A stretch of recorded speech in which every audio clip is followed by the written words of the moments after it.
Si tu es freelance et que tu t'es déjà retrouvé dans la situation que tu dois répondre tous les jours à un client qui te demande où en est son projet, ou que tu as déjà perdu du temps à organiser ton business, tes clients, tes projets, ton CRM, etc.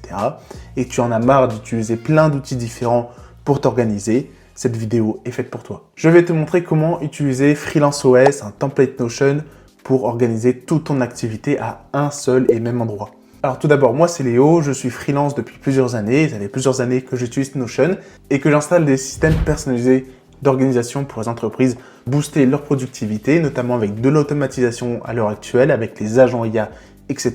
Et aujourd'hui, je vous fais un tuto pour Freelance OS, vraiment un template Notion adapté pour les freelances. Et je pense également qu'il est très important de regarder cette vidéo si tu as déjà le template, puisqu'il y a pas mal de subtilités dans ce template et que si tu regardes pas la vidéo, tu risques de ne pas les comprendre. Il est assez complexe. Comme cette vidéo risque d'être assez longue, j'ai mis des timecodes dans la description. Si jamais tu veux retrouver une information spéciale dans le tutoriel, je te laisse aller dans la description et retrouver le bon timecode qui correspond à la partie que tu recherches.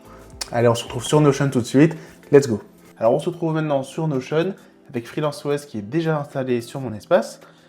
Si vous ne savez pas comment on installe le template, alors déjà normalement dans le PDF, toutes les étapes sont bien expliquées. Et sinon, je vous invite à aller regarder la vidéo tuto Notion. Dès le début, je vous montre étape par étape comment le dupliquer dans votre espace Notion. Maintenant, lorsque vous arrivez sur le template, vous allez arriver là-dessus. Ce qu'on va faire, c'est qu'on va faire section par section. Donc, quand je parle de section par section, on va commencer d'abord par le tableau de bord, l'accueil, projet, tâches, rendez-vous, formulaire, client, etc. On va faire une chose à la fois. Donc, tout d'abord, lorsque vous arrivez vers l'accueil, ce que je vais faire, c'est que je ne vais pas vous expliquer comment fonctionne Notion, je vais plutôt vous expliquer chacune des sections. Donc, les sections assez simples, on va aller vite, et je vais passer un peu plus de temps pour expliquer les sections un peu plus complexes.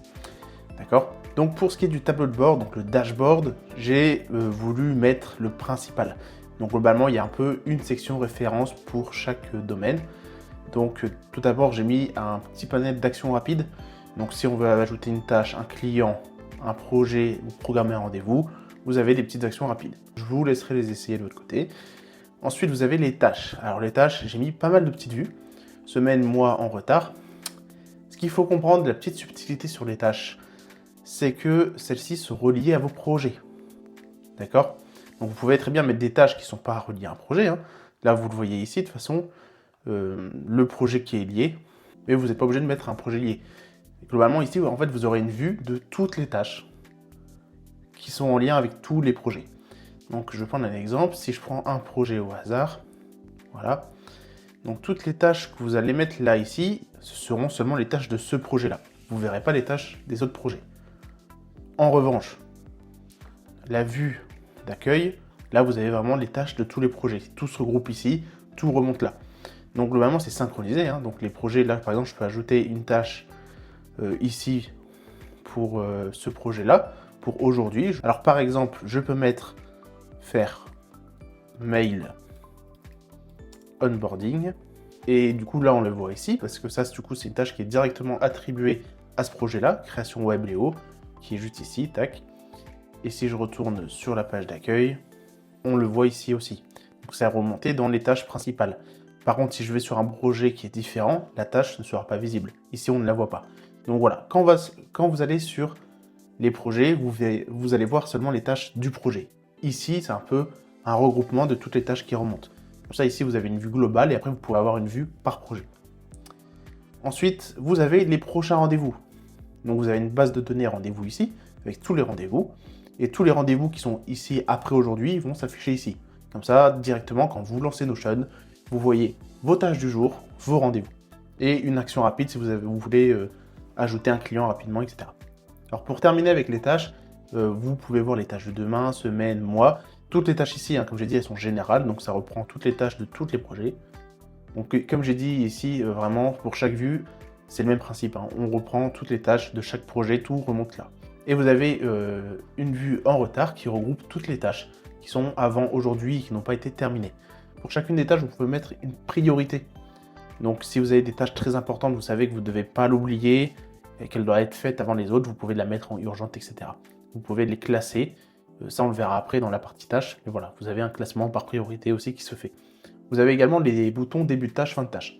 Ça va être très utile si Ça va être très utile pour tous les freelances qui travaillent à l'heure, au TJM, etc. Vous pouvez calculer combien de temps vous passez sur une tâche. Alors que ce soit pour vous ou pour facturer, c'est quand même assez utile. Fin. Alors là, vous voyez à quelle heure vous avez commencé, à quelle heure vous avez terminé la tâche et combien de temps vous y avez passé. Bon là, comme j'ai cliqué à la même minute, ça met 0 minutes. Mais bon, si on imagine que vous auriez travaillé de 14h30 à 16h30, ça aurait mis 2 heures. Ça aurait mis 120 minutes. Maintenant, si on descend un peu, on a les projets. Les projets, tout d'abord, vous avez une vue timeline. Donc, vous voyez un peu les projets par chronologie, puisque pour chaque projet, vous pouvez mettre une date de début, date de fin. Donc, si vous savez à peu près dater vos projets, comme ça, vous avez une vue rapide de quand se termine, en théorie, tous vos projets, pour peut-être donner une date à un client de quand est-ce que vous pourrez être libre pour faire le sien. Comme ça, vous avez vraiment une vue un peu globale. Ici, vous avez les projets un peu plus en filtré. Donc là, vous avez tous les projets, ceux qui sont en cours, ceux qui ne sont pas commencés, ceux qui sont archivés. D'accord? Donc vous pouvez en ajouter un, etc. À savoir qu'ici, il y a un modèle. Pour ce qui est des projets, c'est la partie vraiment la plus poussée du template. C'est vraiment la partie où j'y ai passé le plus de temps, où j'y ai mis le plus d'éléments. Car si vous voyez là, alors je vais supprimer parce que j'avais fait un exemple précédemment en off, mais globalement, dès que vous ajoutez un projet, il y a un modèle qui est déjà fait ultra complet. Ne le modifiez surtout pas parce que vous risquez de casser quelque chose. Ça va créer directement une page entière. Alors ça charge un peu parce qu'il est tellement lourd qu'il faut le temps que ça crée tout. Alors là, la page est en cours de duplication, voilà.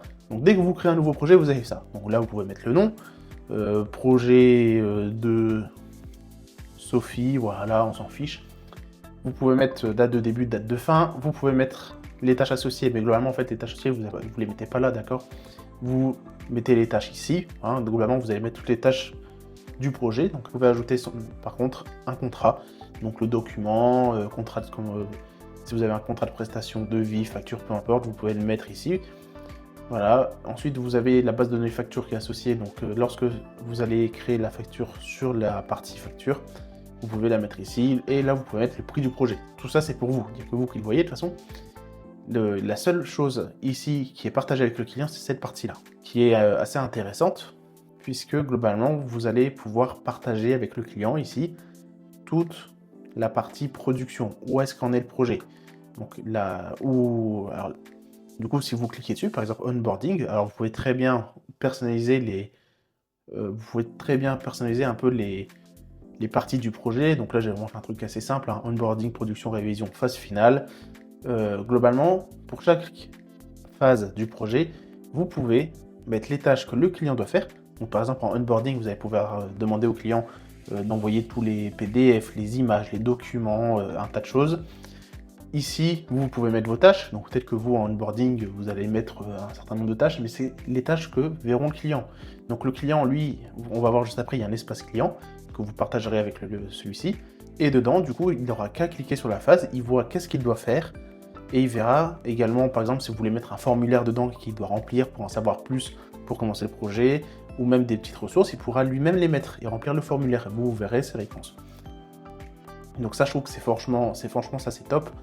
Mais du coup, il faut bien comprendre que les tâches que vous mettez ici ne sont pas connectées là, d'accord? C'est une base de données différente, puisque moi je pense que c'est bien de partager toutes les tâches que vous faites vous en interne.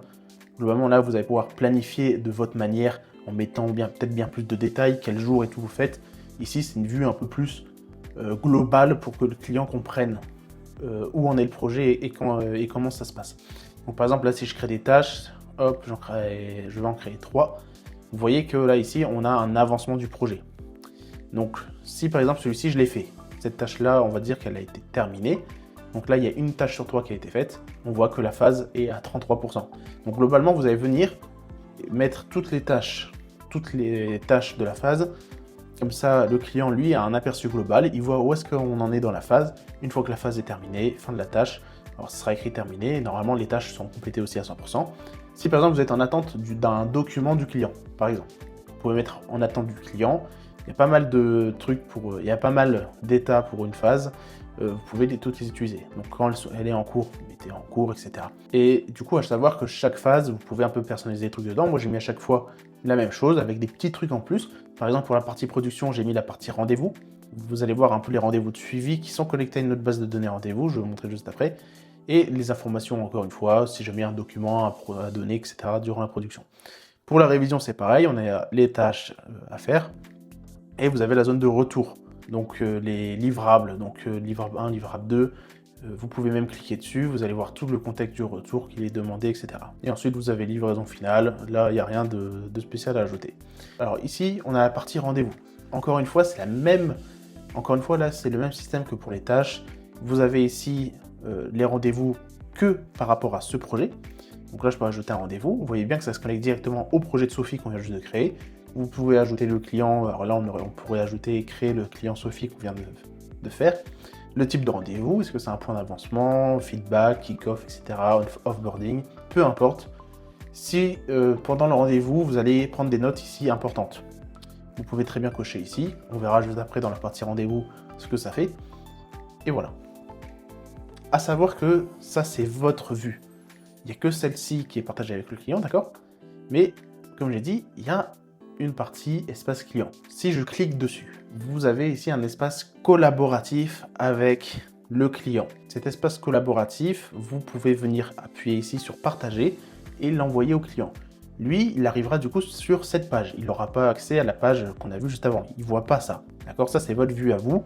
Votre vue en tant que producteur, votre vue en tant que freelance. Vous allez seulement partager cette page. Donc dedans, vous allez mettre un petit message, vous allez mettre peut-être tous les documents que vous partagez avec le client, le mail du client, les deadlines du projet, parce que vous l'avez peut-être mis les deadlines ici, mais lui, il ne les voit pas là, d'accord? Lui, il va voir seulement cette page-là. Et ici, on retrouve les phases qu'on avait vues juste avant. Donc vous voyez, c'est connecté. Hein. Tout à l'heure, on avait mis 3 tâches. On en avait coché qu'une sur les 3, il y a toujours écrit 33%, c'est connecté.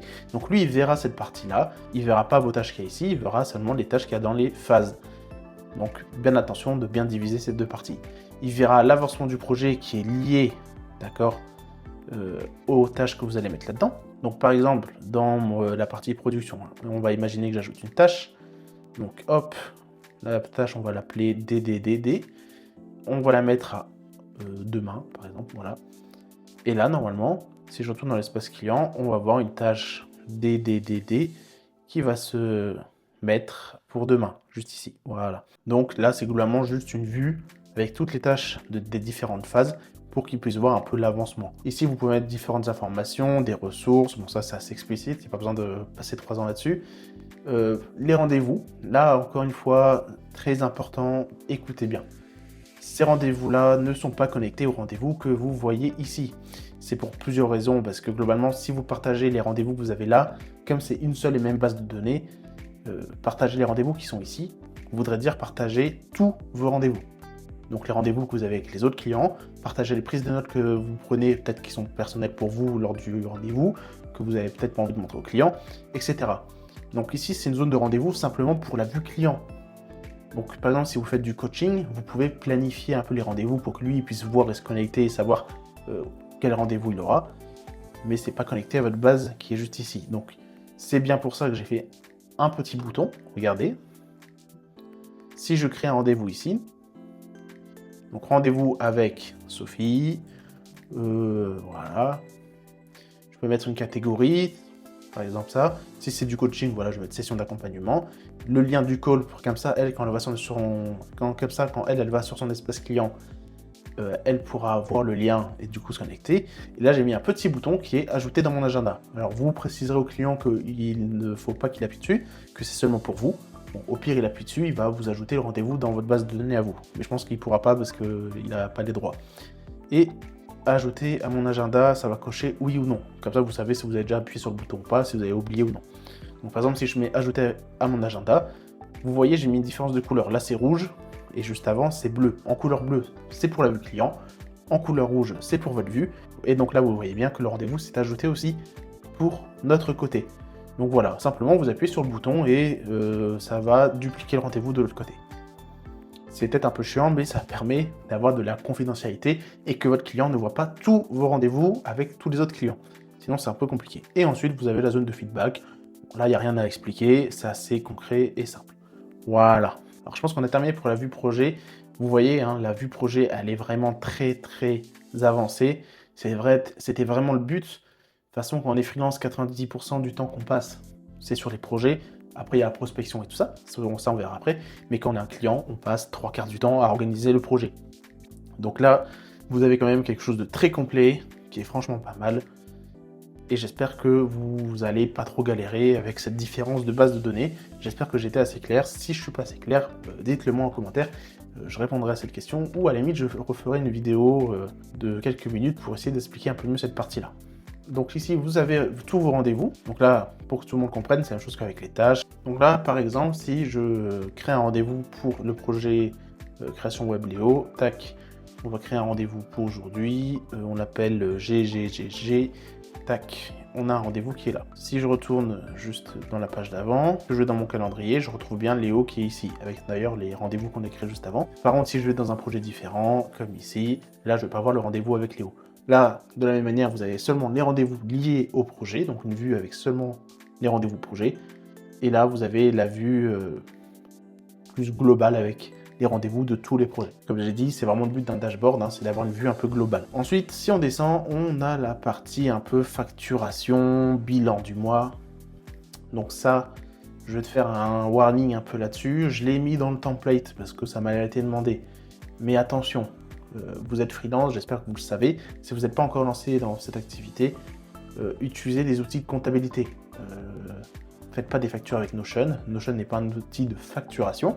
Vous pouvez utiliser Notion pour vous organiser.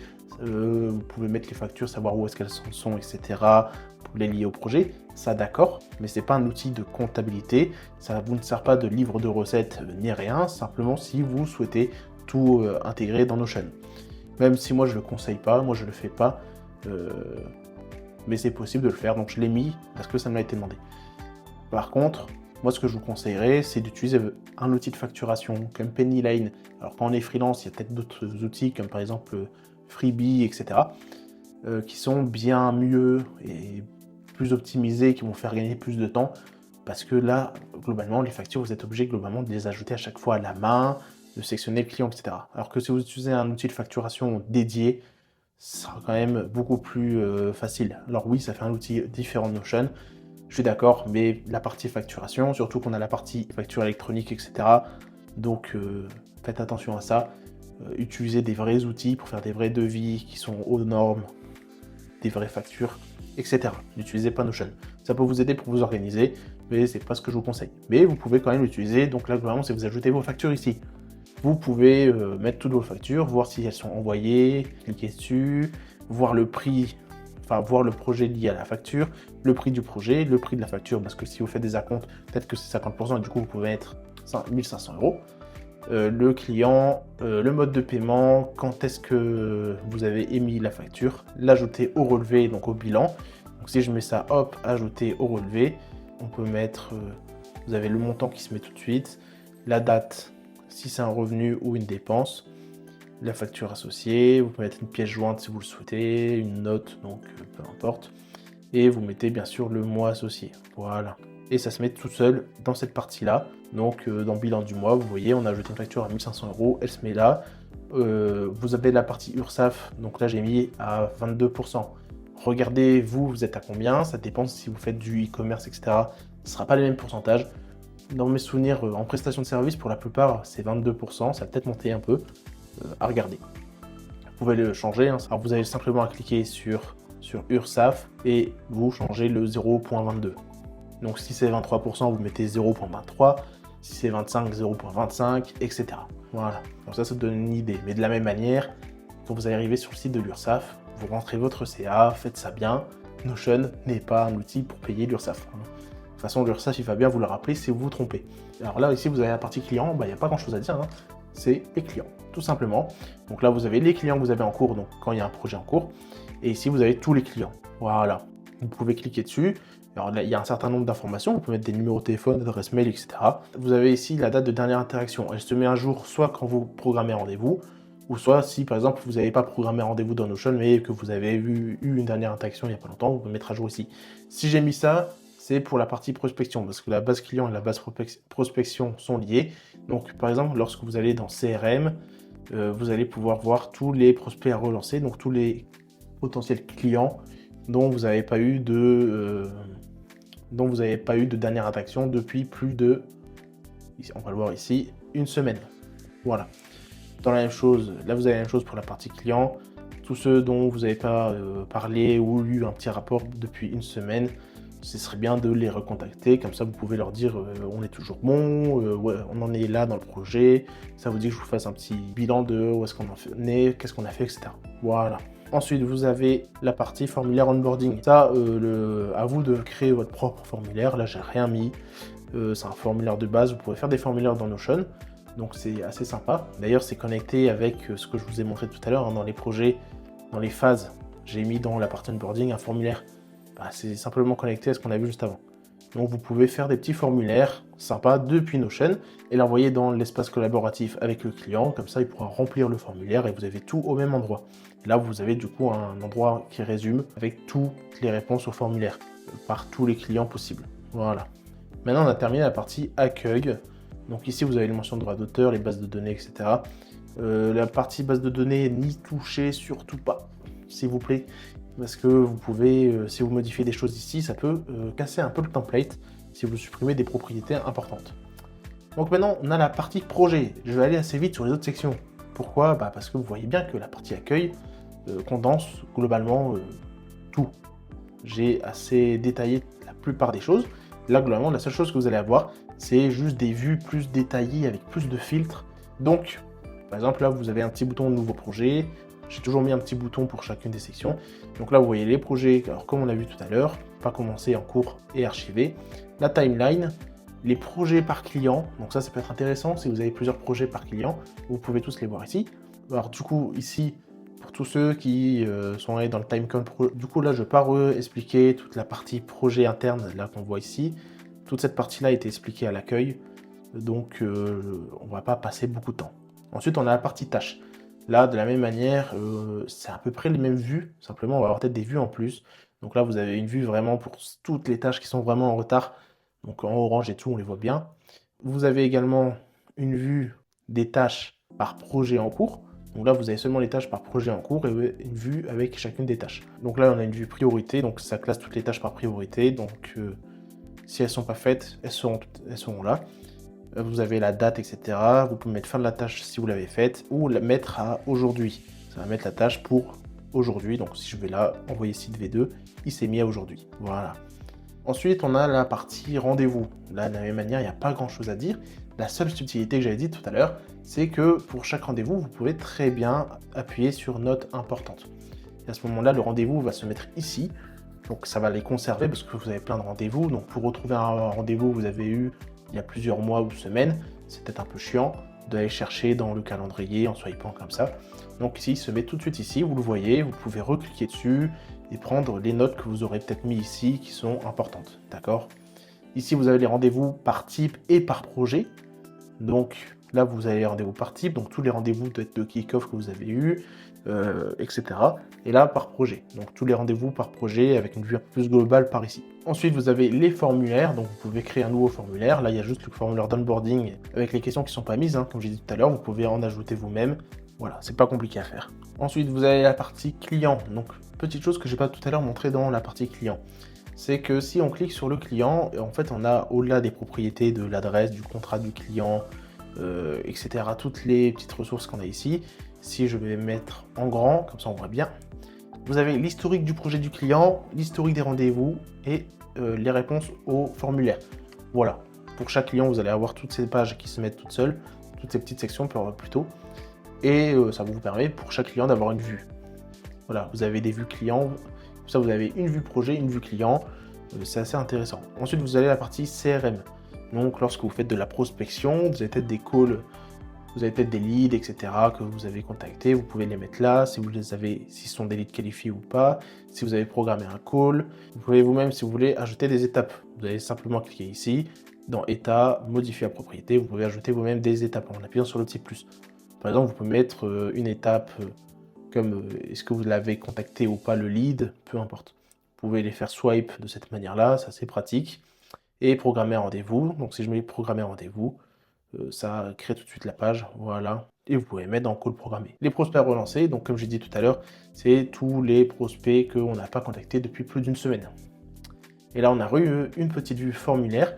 Alors ça, c'était pour moi, je l'avais créé et je trouvais ça sympa de le laisser pour ceux qui seraient intéressés, à qui ça donnerait des idées. C'est que là, j'ai créé une base de données qui s'appelle prospect Donc globalement, je sais que pour la plupart d'entre vous, vous avez souvent parfois un site avec un formulaire. Moi, j'en ai un aussi, un site avec un formulaire. Donc globalement, si moi, on va sur mon site, vous remplissez le formulaire. Donc voilà, tac, tac, tac. Comme je l'ai créé avec Tally, moi, dans Tally, je peux faire une intégration. Et ça fait que automatiquement, ce qui fait que moi, que dès que quelqu'un remplit le formulaire sur mon site, j'ai tout de suite dans cette base de données Notion la réponse du formulaire, donc le nom qu'il a rempli, l'entreprise, son budget, etc., son email. Alors là, j'avais fait pas mal de tests avec des adresses mail. Voilà. J'ai aussi des vrais clients, donc je vais flouter cette partie-là. Et ça peut être assez pratique d'avoir une base de données que vous connectez avec votre formulaire. Si jamais la personne qui remplit le formulaire, vous avez eu le call avec lui, il y a possibilité d'avoir un rendez-vous, etc., vous pouvez très bien mettre « Ajouter au CRM ». Voilà, donc ça va l'ajouter au CRM. Mais bon, il faut bien savoir quand même que cette section-là, c'est à vous de la créer. Moi, je ne vais pas la laisser parce que c'est vous, à vous-même de la créer. Ça, c'est pas compliqué, hein.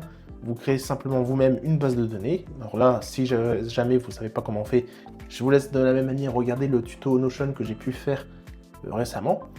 Et donc, vous allez apprendre à créer une base de données. Vous créez toutes les petites propriétés. Dans votre outil de formulaire, donc ça peut être Tally ou peu importe, vous pouvez très bien connecter à votre base de données. Et voilà. Ou bien, si vous n'avez pas encore de formulaire créé, moi c'est parce que j'en avais déjà un fait avec Tally, etc. Mais sinon, si vous n'en avez pas encore fait un, ce que je vous conseille, c'est créer directement votre formulaire avec Notion. Comme ça, ce sera encore plus simple, vous aurez directement une base de données toute faite, tout connecté, tout seul. Pas besoin de s'embêter. Ensuite, on a une partie création de contenu. Donc ici, si jamais vous faites du contenu pour avoir vos clients en tant que freelance ou peu importe, vous pouvez mettre tout votre contenu ici. Donc si vous faites des podcasts, des vidéos, des TikTok, etc., peu importe votre stratégie de contenu, vous allez pouvoir inscrire vos idées ici, mettre le script simplement là, vous mettez votre script ici, que vous faites avec l'IA ou peu importe, et ensuite, lorsque vous avez tourné la vidéo, vous pouvez mettre ici, si vous devez les monter. Donc voilà, si jamais vous avez beaucoup de vidéos que vous faites en même temps, etc., vous avez une vue de où en est chaque vidéo programmée pour publier, avec même un calendrier. Donc là, on le voit, il est là, le YouTube. C'est parce que là, il s'est mis en date d'aujourd'hui, mais je peux le mettre, par exemple, pour samedi prochain. Et là, globalement, j'ai presque créé une catégorie par réseaux sociaux. Donc les shorts, les tweets, les blogs, la newsletter, les posts LinkedIn. Si vous faites de l'ADS, vous pouvez également les mettre ici. Voilà, là vous pouvez mettre aussi vos liens vers vos réseaux sociaux, ça fait un petit raccourci, car souvent quand on est ici dans cette partie-là du template, on va accéder à sa chaîne YouTube rapidement, accéder à son LinkedIn, etc. pour les poster. Voilà. Ensuite, on termine par la partie finance, avec, vous pouvez dedans mettre votre TJM, peu importe, en gros ici, vous avez les factures comme je vous ai dit tout à l'heure, factures à relancer, donc celles qui ont été envoyées il y a plus d'une semaine et qui n'ont toujours pas été payées. Vous avez ici la partie un peu finance, donc vous pouvez ajouter toutes vos entrées. Donc lorsqu'un compte est payé, c'est la compte qu'on a créé tout à l'heure. Voilà, vous pouvez mettre ajouter à l'entrée, ça va l'ajouter. Vous mettez s'il y a une facture qui est associée. Le mois, vous le mettez évidemment. Ça, je ne peux pas l'automatiser, mais voilà, vous pouvez mettre par exemple le mois d'août si on est en août. C'est simplement pour faire les bilans. Comme ça, ici, ça met ça va mettre l'entrée que vous avez mis ici. Ça va se mettre là-dedans. Comme ça, ça vous permet de faire les bilans en sélectionnant les bons mois. Donc là, par exemple, pour le mois d'avril, j'en ai mis 4. Et là, on le voit ici. Donc ça nous fait un profit 3500 avec 600 € qui vont à l'URSSAF. Comme ça vous permet de prévisualiser un peu ce que vous allez devoir payer. Comme j'ai mis ici, il y a le petit warning important. Cette section du template sert uniquement à suivre tes factures, tes entrées et sorties de trésorerie à titre informatif. Elle ne constitue pas un outil comptable officiel et ne remplace en aucun cas un logiciel de comptabilité, un livre des recettes ou un livre de dépenses conforme. Pour toute utilisation légale, fiscale ou administrative, tu dois utiliser un logiciel comptable adapté et tenir une comptabilité conforme aux obligations en vigueur. Voilà. Donc, vous pouvez très bien utiliser ce système-là, mais attention, ça ne sert pas d'outil de comptabilité. Simplement ici, c'est simplement pour un cadre d'organisation et de suivi. Et voilà, on a terminé avec le template Freelance OS. Maintenant qu'on a regardé toutes les parties du template, je vais vous donner quelques petites astuces.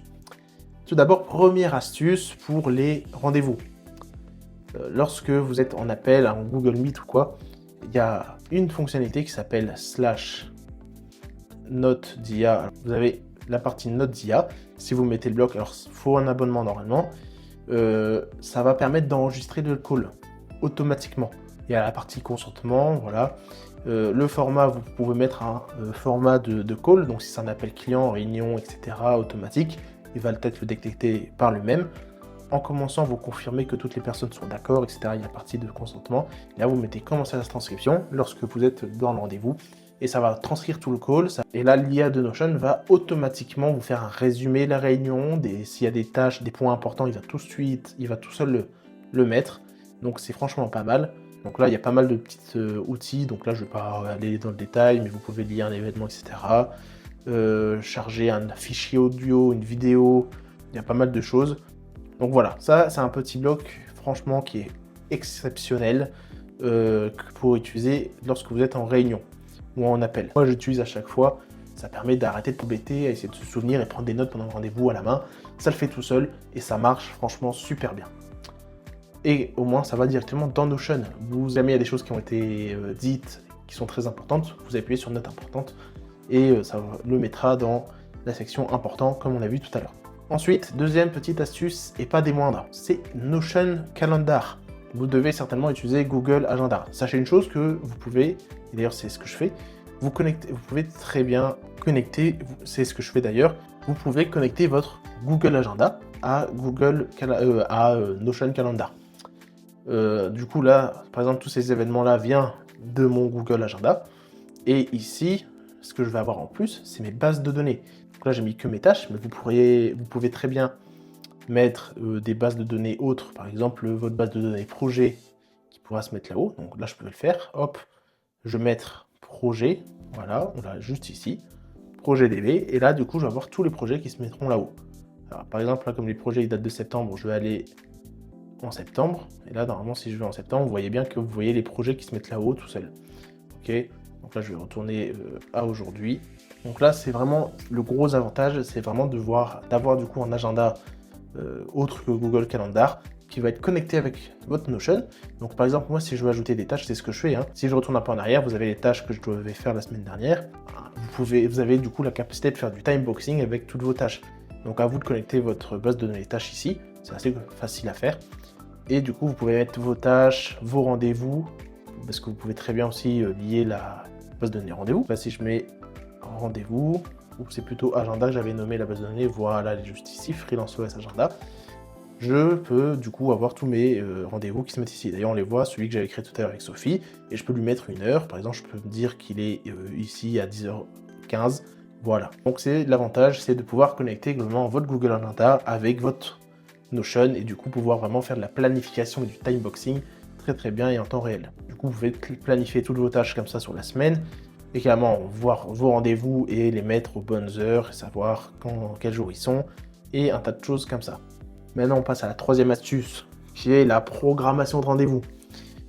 Pas mal de gens utilisent Calendly, mais moi je vous ai dit, le but c'est d'avoir tout dans Notion. Si j'appuie sur S et que je sélectionne par exemple ces heures-là, je copie ce lien-là, et bien je vais pouvoir avoir tout seul une page qui se crée pour la prise de rendez-vous. Donc là par exemple, je colle le lien ici, que je pourrais envoyer à mon client, et il va pouvoir prendre un rendez-vous parmi les heures que je viens juste de sélectionner.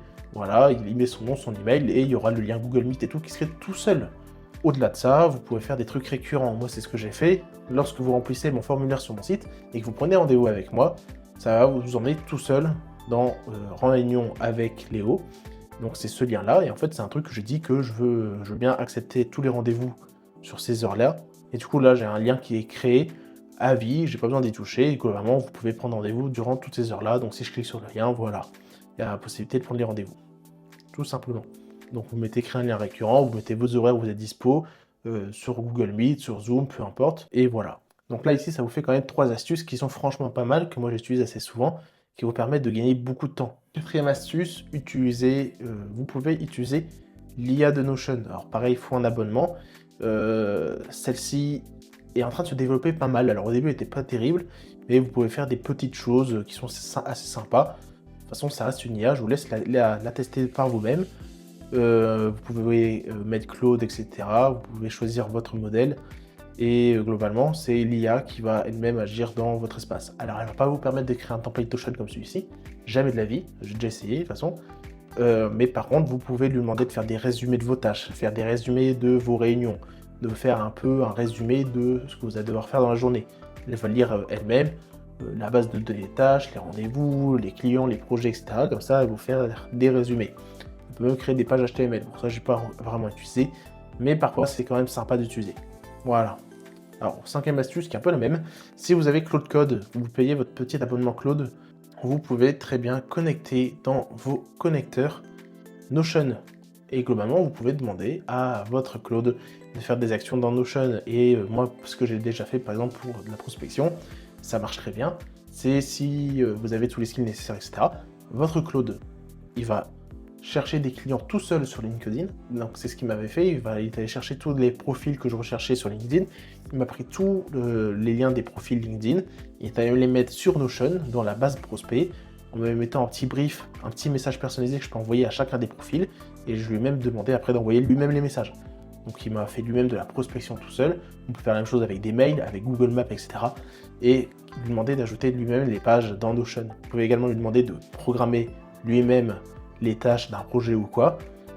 Simplement, il faut connecter votre Notion, vous le précisez bien, le projet, la base de données, et il va le faire tout seul. C'est franchement pas mal, ça vous permet encore de gagner du temps. Et moi, ce que je vais donner en sixième astuce, c'est encore avec du Claude Code, en tout cas avec l'IA, c'est de lui demander, moi c'est ce que je fais un peu chaque jour, c'est je dis, regarde dans mes tâches, et essaye de trouver toutes les tâches que tu peux faire par toi-même.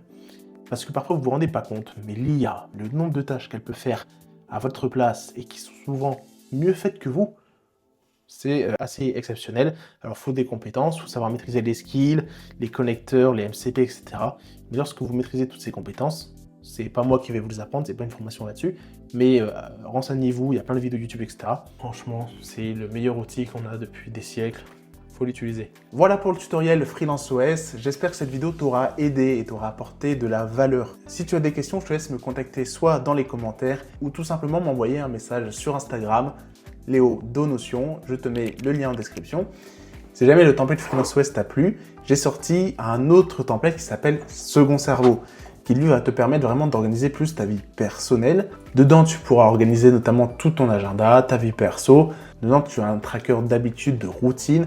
Tu pourras également traquer tes séances de sport, même un système de course, un système d'introspection, de connaissances, etc., etc. Je te mets également le lien en description. J'ai même un template encore plus personnalisé vraiment sur la partie sportive, en tout cas muscu, qui s'appelle Gym Pro OS. C'est vraiment un template parfait pour la transformation physique. Je te mets également le lien en description si tu veux en savoir plus. Merci à toi et bon usage du template. On se retrouve à bientôt pour une prochaine vidéo. Allez, ciao!